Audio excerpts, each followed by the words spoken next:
Andrea, how's the investment bank going? So, there's been quite a lot of changes. Do you have that unit pretty much where you want it to be, or is there more changes to come? Well, I think that since 2012, we've had every year having a change. Regulation has continued to tighten. I don't think it's going to continue to tighten, but it's certainly not letting go, and we can talk about that. Political environment is always quite tricky. Markets have moved into an environment of very low volatility, which is very difficult for us to manage. And we go into 2018, having seen a 2017 where the investment banking fee pool may be down anywhere between 3 and 10% year on year.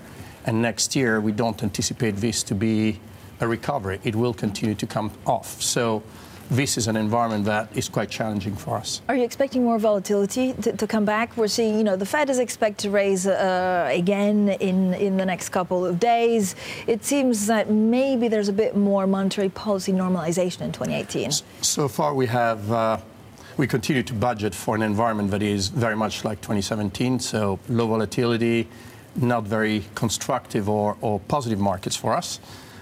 Especially with an investment bank that is all about flows and not about carry. If our clients don't transact, it's quite a difficult environment. But looking at what it could be, yes, we could have better volatility. We're just not counting on it. What we would be quite nervous about is big disruption events, because that's not good volatility. That's what we're all quite nervous about. Do you feel that the CEOs you speak to, are they a little bit more positive about the future? We talk about animal spirits in the US. What about animal spirits in Europe?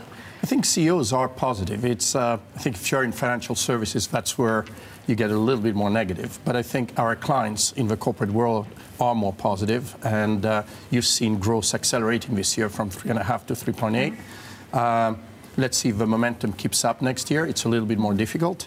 But I do think that the general economic environment is quite constructive for the corporate sector.